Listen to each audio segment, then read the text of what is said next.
नमस्कार, बहुत बहुत स्वागत है आपका टोटल हेल्थ के एक और विशेष एपिसोड में। मैं हूं निखिल सिंह और टोटल हेल्थ में हम बात करते हैं आपके संपूर्ण स्वास्थ्य की और आपको तमाम रोगों, उनके उपचार, चिकित्सा से जुड़ी हुई तमाम पद्धतियों की जानकारी देते हैं, जागरूक करते हैं।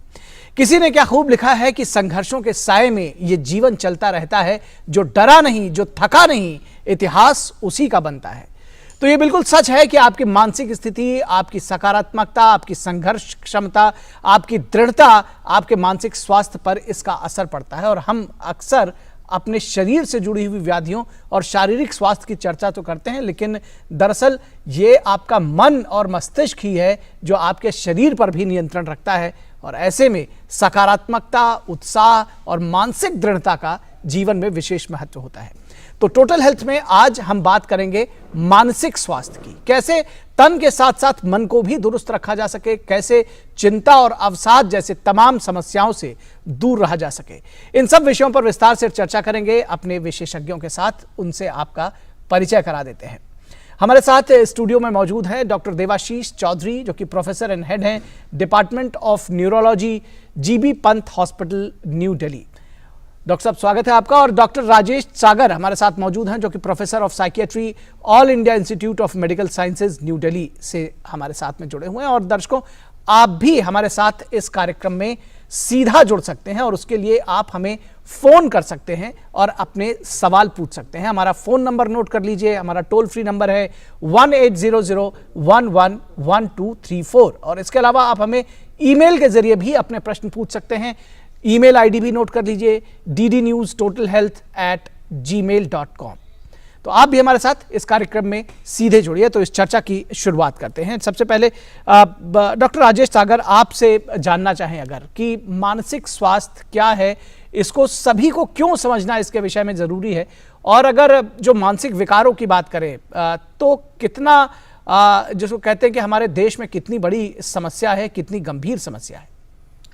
देखिए, बहुत ज़रूरी है इसको समझना। सबसे पहले मानसिक स्वास्थ्य से पहले स्वास्थ्य की परिभाषा क्या है। देखिए, उसमें फिजिकल, सोशल, मेंटल वेलबींग ये कहा जाता है।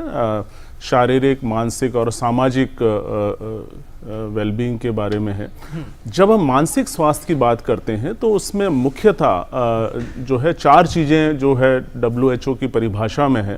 पहले कि कोई व्यक्ति अपनी क्षमता को पहचाने, नो योर ओन पोटेंशियल।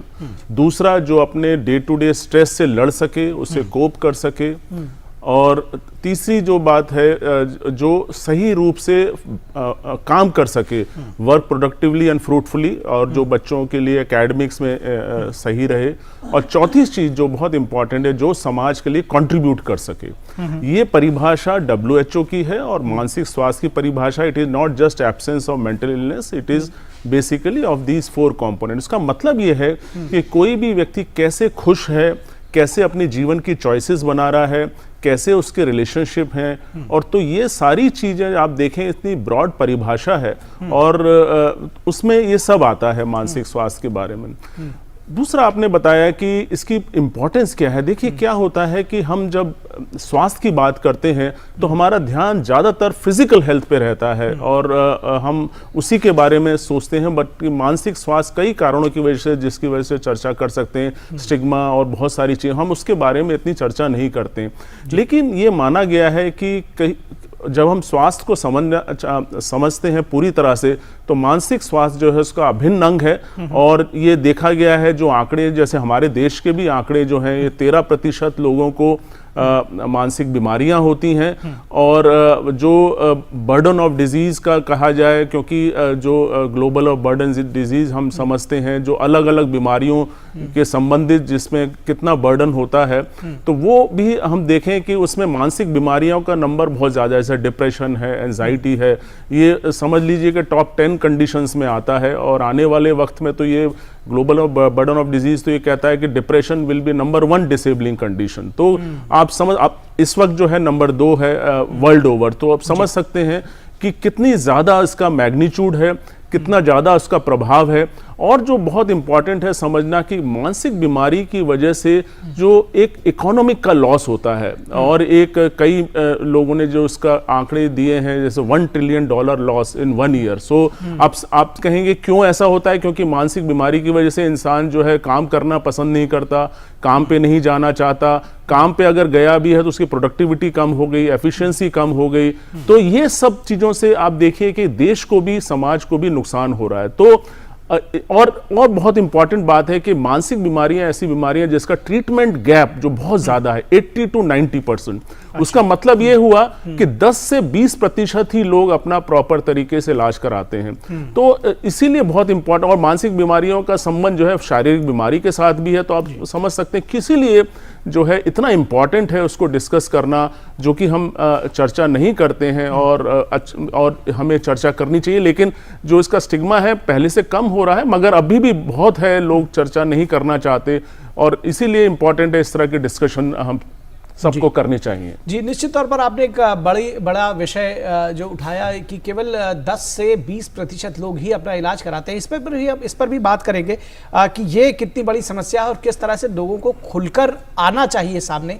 ये एक बड़ी बात है, यानी कि जागरूकता की भी बहुत ज़रूरत है इस पूरे विषय पर। डॉक्टर देवाशीष, ये हमने देखा कि जो ये पिछला 2 वर्ष हमने बिताया, जो कोविड काल, ये अपने आप में जो पूरी स्वास्थ्य की सेवाएं रहीं या जो ओवरऑल जो हेल्थ का जो सिस्टम रहा, उसको पूरा बड़ा उसमें आमूलचूल परिवर्तन लेकर आया। और जब मानसिक स्वास्थ्य की बात करते हैं तो उस पर भी उसका कहीं ना कहीं असर पड़ा है। कितना असर पड़ा है एक तो ये बताइए, और जो लॉन्ग कोविड जैसी जो समस्याएं थी जिसमें ब्रेन फॉगिंग की बात होती थी, इन सब का क्या असर देखने को मिला है? किस तरह से इस विषय को समझना चाहिए?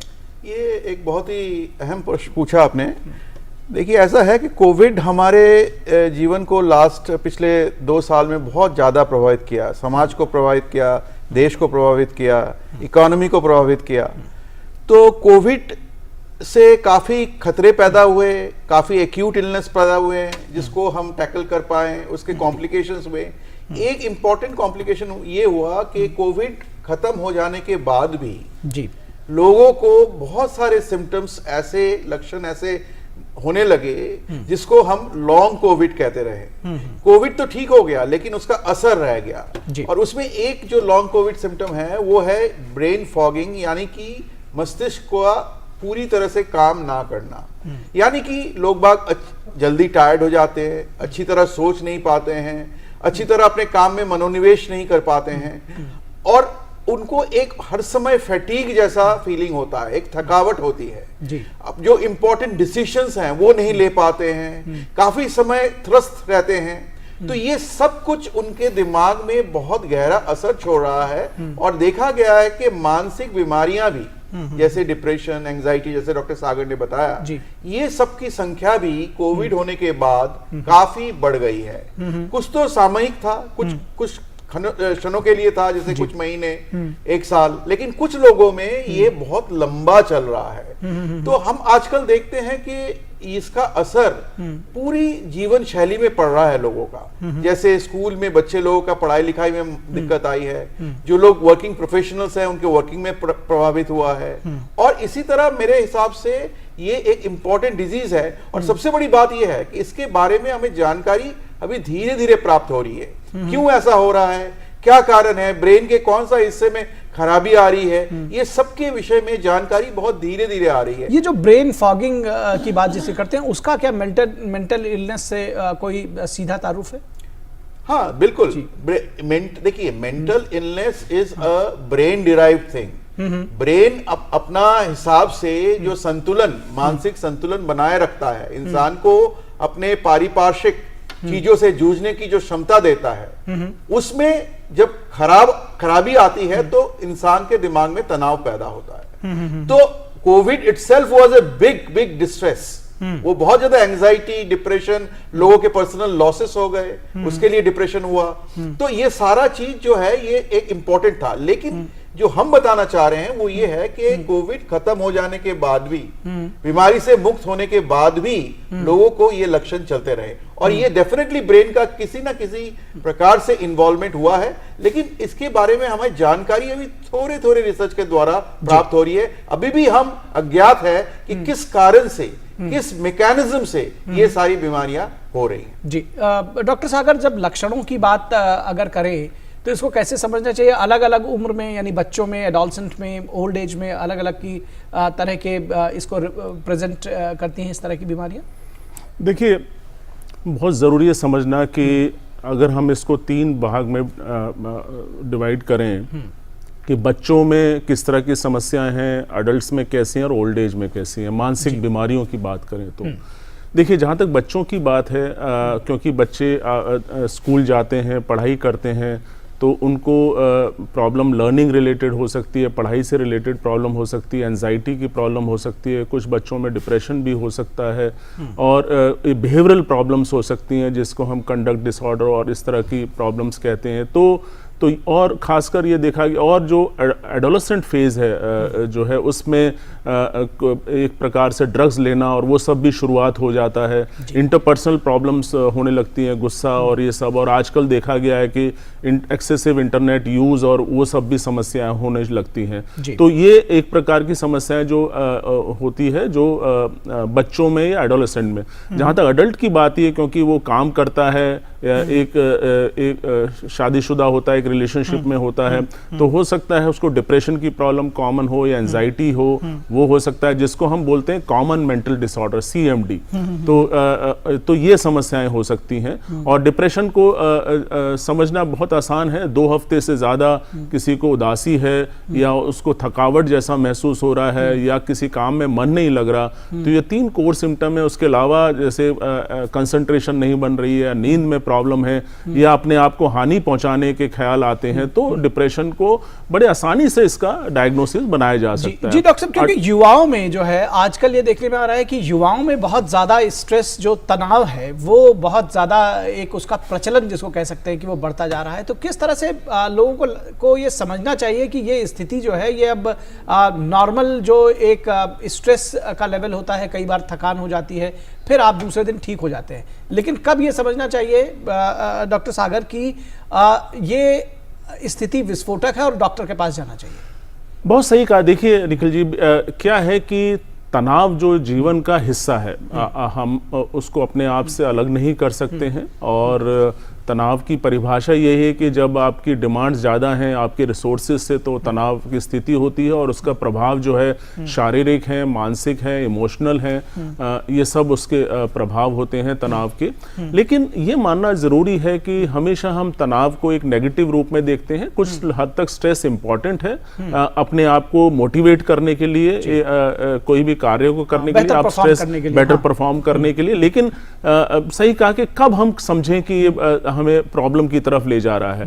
देखिए, कोई भी तनाव, कोई भी समस्या बहुत ज़्यादा फ्रीक्वेंट होने लगती है, या आपको तनाव से, आपको मान लीजिए उसके जो लक्षण, उससे आपको नींद आना कम हो गया है या बंद हो गया है, आपको एक घबराहट लग रही है, बेचैनी लग रही है। घबराहट भी एक नॉर्मल चीज़ है, लेकिन आप घबराहट की वजह से लोगों से मिलने आपने बंद कर दिया, या ऑफिस जाना आपने बंद कर दिया, या काम में बहुत सारी कमियां हो रही हैं, या आपके जो सीनियर्स हैं आपको बोल रहे हैं आप इतना ध्यान नहीं लगा रहे हैं, तब कह सकते हैं कि ये एक प्रॉब्लम की बात है।